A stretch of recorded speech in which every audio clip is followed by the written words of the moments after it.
Video को देखने से पहले हमारे चैनल को सब्सक्राइब करें, बेल आइकन को प्रेस करें और शेयर करें। वीडियो को अंत तक देखें। Thank you.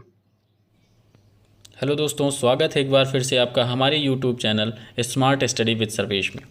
दोस्तों, आज हम आपके लिए लेकर आए हैं 24 मार्च 2022 से जुड़े हुए महत्वपूर्ण करंट अफेयर्स, जो आगामी किसी भी एग्ज़ाम के लिए बहुत ही महत्वपूर्ण हैं। तो जो लोग चैनल पर नए हैं वो चैनल को सब्सक्राइब कर लें, बेल आइकन को प्रेस कर लें और ज़्यादा से ज़्यादा लाइक शेयर करें और वीडियो को अंत तक देखें। चलिए शुरू करते हैं। दोस्तों, कुवैत धरती का सबसे गर्म स्थान बन गया है, जहां पर 53.2 डिग्री सेल्सियस तापमान रिकॉर्ड किया गया है। यहाँ पर पिछली गर्मियों में इतनी गर्मी थी कि पक्षी आसमान में ही मर गए और जो समुद्री घोड़े थे वो खाड़ी में उबल कर मर गए। यहाँ बात हो रही है कुवैत की, तो कुवैत की राजधानी है कुवैत सिटी और यहाँ की जो मुद्रा है वो है कुवैती दीनार। तो दोस्तों, अगर एक कुवैती दीनार की बात करें इंडियन रुपए में, तो एक कुवैती दीनार होता है 251.73 इंडियन रुपए। तो ये एक महत्वपूर्ण प्रश्न है, याद रखेंगे। अगले प्रश्न की तरफ चलते हैं। ई विधान आवेदन लागू कर नागालैंड पहला पेपरलेस विधानसभा बन गया है। नागालैंड ने पूरी तरह से कागज रहित होने के लिए राष्ट्रीय ई विधान एप्लीकेशन नेवा कार्यक्रम को लागू करने वाली देश की पहली राज्य विधानसभा बनकर इतिहास रच दिया है। दोस्तों, नागालैंड की बात हो रही है, तो जो नागालैंड की राजधानी है वो है कोहिमा और नागालैंड के जो मुख्यमंत्री हैं वो है नेफ्यू रियो। नागालैंड के जो राज्यपाल हैं वो हैं जगदीश मुखी। इनको आसाम के साथ साथ नागालैंड का भी अतिरिक्त प्रभार दिया गया है। ई विधान के अंतर्गत सचिवालय में चल रहे बजट सत्र के बीच 60 सदस्यों की विधानसभा में प्रत्येक टेबल पर एक टैबलेट या ई बुक संलग्न किया गया है। यहाँ पर अब पेपर पर कोई चीज़ प्रिंट करने की आवश्यकता नहीं है। तो याद रखेंगे कि ई विधान आवेदन लागू कर पहला पेपरलेस विधानसभा कौन बन गया है, तो वो है नागालैंड विधानसभा। आगे बढ़ते हैं। पुष्कर सिंह धामी उत्तराखंड के 11वें मुख्यमंत्री के रूप में शपथ ली है। पुष्कर सिंह धामी उत्तराखंड के 11वें मुख्यमंत्री के रूप में लगातार वो इस राज्य के दूसरे मुख्यमंत्री होंगे। ये भारतीय जनता पार्टी के हैं। राज्यपाल लेफ्टिनेंट जनरल गुरमीत सिंह ने देहरादून के परेड ग्राउंड में इनको पद और गोपनीयता की शपथ दिलाई है। तो दोस्तों, याद रखेंगे। नेक्स्ट क्वेश्चन की तरफ चलते हैं। फ़ोन में freelance entrepreneur network gig India का अधिग्रहण किया है। डिजिटल भुगतान और वित्तीय सेवा कंपनी फ़ोन पे ने पुणे स्थित स्वतंत्र सूक्ष्म उद्यमियों के लिए एक नेटवर्क गिग इंडिया का अधिग्रहण किया है। तो याद रखेंगे कि फ़ोन पे ने किसे अधिग्रहित किया है, तो वो है गिग इंडिया को। नेक्स्ट क्वेश्चन की तरफ चलते हैं। IQ एयर 2021 विश्व वायु गुणवत्ता रिपोर्ट। दिल्ली दुनिया की सबसे प्रदूषित राजधानी है। तो दिल्ली लगातार दूसरे वर्ष दुनिया के सबसे प्रदूषित राजधानी शहर का दर्जा दिया गया है। अगर बात करें देश की, तो विश्व में सबसे प्रदूषित देश है बांग्लादेश। वेरी इंपॉर्टेंट क्वेश्चन, याद रखेंगे। Knight Frank Bharat global house price index Q4 2021 में 51वें स्थान पर। संपत्ति सलाहकार नाइट फ्रैंक द्वारा जारी global house price index Q4 2021 में भारत ने अपनी रैंक में 5 स्थानों को सुधार करते हुए 56वें स्थान से 51वें स्थान पर पहुंच गया है। तो याद रखेंगे, ये Bharat global house price index ये संपत्ति सलाहकार जो नाइट फ्रैंक हैं उनके द्वारा जारी किया गया है। अगले प्रश्न की तरफ चलते हैं। भारत और उज़्बेकिस्तान की सेनाओं के बीच एक्स डस्टलिक शुरू किया गया। भारतीय सेना और उज़्बेकिस्तान सेना के बीच एक्सरसाइज डस्टलिक नामक संयुक्त प्रशिक्षण अभ्यास का तीसरा संस्करण 22 से 31 मार्च 2022 तक यांगियारिक उज़्बेकिस्तान में शुरू होगा। डस्टलिक का अंतिम संस्करण मार्च 2021 में रानीखेत उत्तराखंड में आयोजित किया गया था। दोस्तों, अगर बात उज़्बेकिस्तान की राजधानी की करें तो वो है ताशकंद। उज़्बेकिस्तान के राष्ट्रपति का नाम है शौकत मिर्जियोयेव और उज़्बेकिस्तान की मुद्रा है उज़्बेकिस्तान सोम। अगर बात करें एक उज़्बेकिस्तान सोम कितने भारतीय रुपए के बराबर होता है, तो दोस्तों एक उज़्बेकिस्तान सोम 0.0067 इंडियन रुपये के बराबर होता है।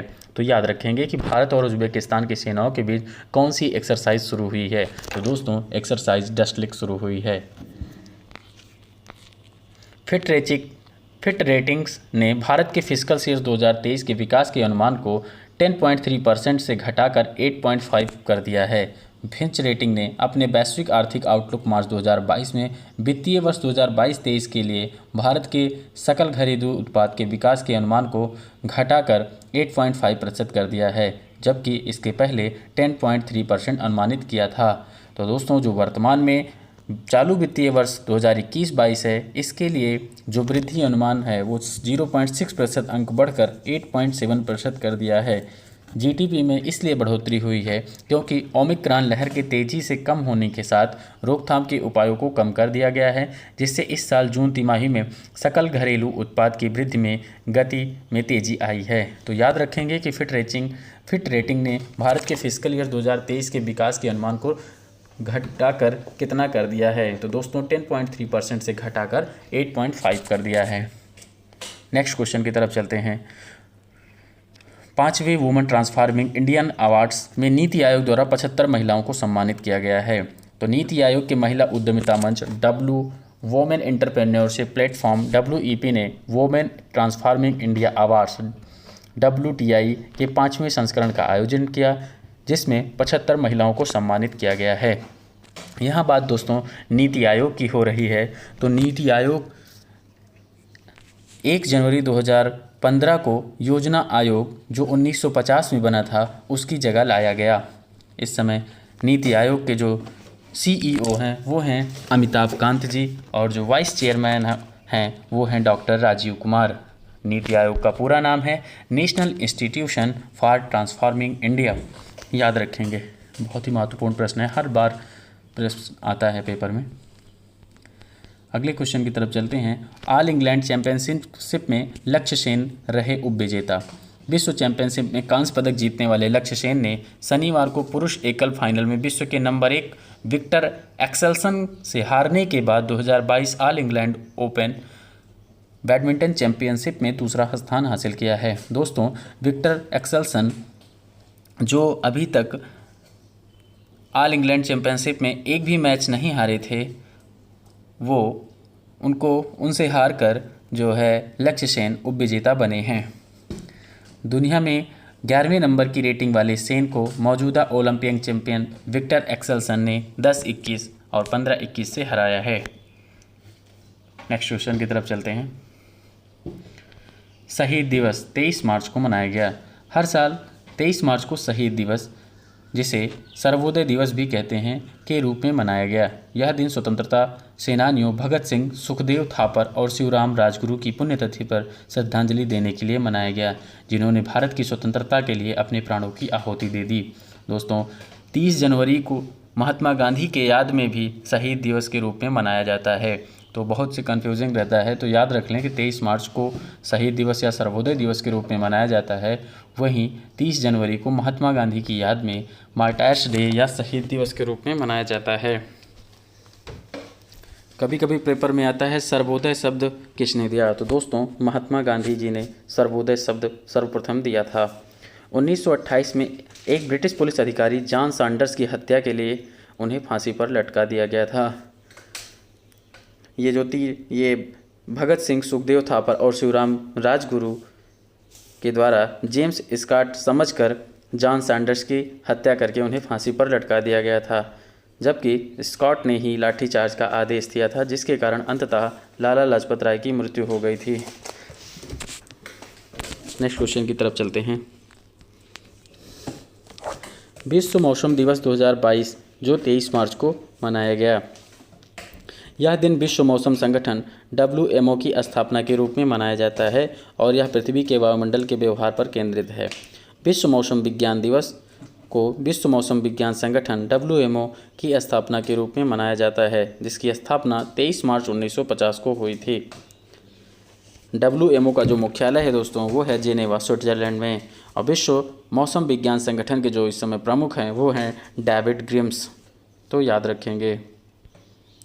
बांग्लादेश के पूर्व राष्ट्रपति शहाबुद्दीन अहमद का निधन हो गया है। बांग्लादेश के पूर्व राष्ट्रपति शहाबुद्दीन अहमद 92 वर्ष की आयु में बांग्लादेश के ढाका में निधन हो गया, ये याद रखेंगे। माली के पूर्व प्रधानमंत्री सौमेलो बौबे माइगा का निधन हो गया। माली के पूर्व प्रधानमंत्री सौमेलो बौबे माइगा का बीमारी के कारण निधन हो गया। माइगा ने 2017 से 19 तक माली के प्रधानमंत्री के रूप में कार्य किया। यहाँ दोस्तों बात हो रही है माली की, तो माली की राजधानी है बामाको। माली की जो मुद्रा है वो पश्चिमी अफ्रीकी CFA फ्रैंक, और माली अफ्रीकी महाद्वीप का देश है। नेक्स्ट क्वेश्चन की तरफ चलते हैं। ये दोस्तों महत्वपूर्ण प्रश्न होने वाला है, इसको याद रखेंगे। तमिलनाडु के नरसिंहपेट्टई नागस्वरम को भौगोलिक पहचान GI टैग दिया गया है। नरसिंहपेट्टई नागस्वरम को कक्षा 15 के संगीत वाद्य यंत्रों की श्रेणी के तहत भौगोलिक संकेत टैग प्रदान किया गया है। यह तमिलनाडु के कुंभकोणम के पास एक गांव में बनाया जाता है। आजकल कलाकारों द्वारा जिस नागस्वरम का उपयोग किया जा रहा है उसका नाम परी नागस्वरम है। इसकी जो लंबाई होती है वो लगभग 2.5 फीट की होती है। इसके प्रयोग से मात्रा और स्वर प्रदान करते हैं। तो हाल ही में GI टैग किसे दिया गया है? तो तमिलनाडु के नरसिंहपेट्टई नागस्वरम को भौगोलिक GI टैग दिया गया है, याद रखेंगे। नेक्स्ट क्वेश्चन की तरफ चलते हैं। हर साल विश्व कविता दिवस कब मनाया जाता है? तो दोस्तों 21 मार्च को हर वर्ष कविता दिवस के रूप में मनाया जाता है। इस दिन की शुरुआत पहली बार यूनेस्को, संयुक्त राष्ट्र शैक्षिक, वैज्ञानिक और सांस्कृतिक संगठन ने वर्ष 1999 पेरिस में अपने 30वें आम सम्मेलन में की थी। विश्व कविता दिवस का उद्देश्य है भाषाई विविधता का समर्थन करना। तो ये महत्वपूर्ण प्रश्न है कि विश्व कविता दिवस कब मनाया जाता है? तो दोस्तों 21 मार्च को मनाया जाता है। नेक्स्ट क्वेश्चन की तरफ चलते हैं। तो ये थे 24 मार्च 2022 से जुड़े हुए महत्वपूर्ण करंट अफेयर्स। आइए दोस्तों हम अब रिवीजन करते हैं जो पिछले कुछ दिनों के इम्पोर्टेंट करंट अफेयर्स हैं। तो पहला है UPI लाइट भुगतान लेन देन की ऊपरी सीमा क्या है? तो दोस्तों 200 रुपये है। वर्ष 2022 के लिए संयुक्त राष्ट्र की विश्व प्रसन्नता रिपोर्ट में भारत का स्थान क्या है? तो दोस्तों 136 स्थान पर है, जबकि इसमें टोटल 146 देश शामिल हुए हैं। नेक्स्ट क्वेश्चन, किस संगठन ने सैन्य अभ्यास कोल्ड रिस्पॉन्स 2022 शुरू किया है? तो दोस्तों नाटो ने शुरू किया है। नाटो का पूरा नाम होता है the North Atlantic Treaty Organisation. Next question, Rajesh Gopinath किस कंपनी के प्रबंध निदेशक MD और मुख्य कार्यकारी अधिकारी नामित किए गए हैं? तो दोस्तों TCS, जिसका पूरा नाम होता है टाटा कंसल्टेंसी सर्विसेज, और जो इनको रीअपॉइंट किया गया है राजेश गोपीनाथ जी को। नेक्स्ट क्वेश्चन की तरफ,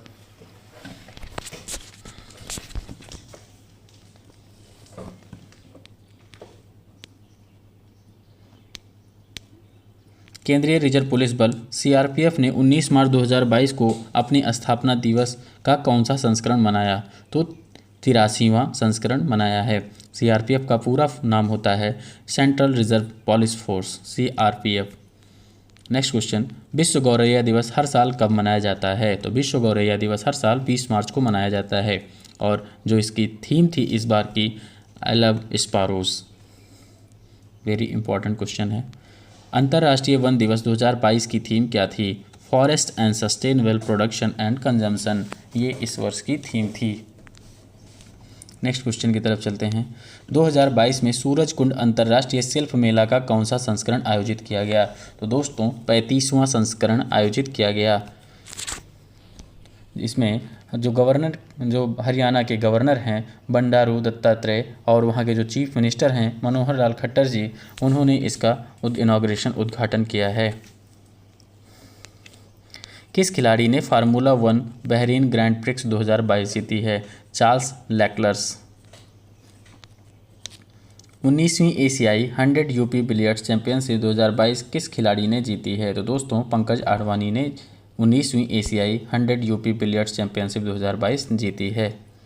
अगले प्रश्न की तरफ चलते हैं। उस भारतीय खिलाड़ी का नाम बताइए जिसे मालदीव स्पोर्ट्स अवार्ड 2022 में स्पोर्ट्स आइकन पुरस्कार से सम्मानित किया गया है?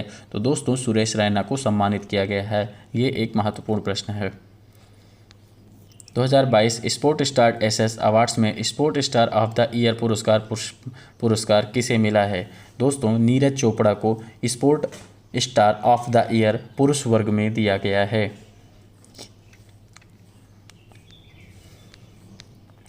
More than just surgery life lesson beyond the OT नामक नई पुस्तक के लेखक कौन हैं? लेहमटन, एराज उडवाडिया, के द्वारा लिखी गई पुस्तक है। 2022 स्पोर्ट स्टार एसएस अवार्ड्स में sport star of the year female वर्ग का पुरस्कार किसे दिया गया? तो दोस्तों शेखोम मीराबाई चानू को दिया गया है। ये एक वेट लिफ्टर हैं। 2022 में सूरजकुंड अंतर्राष्ट्रीय शिल्प मेले का थीम राज्य कौन सा है और भागीदार राष्ट्र कौन सा है?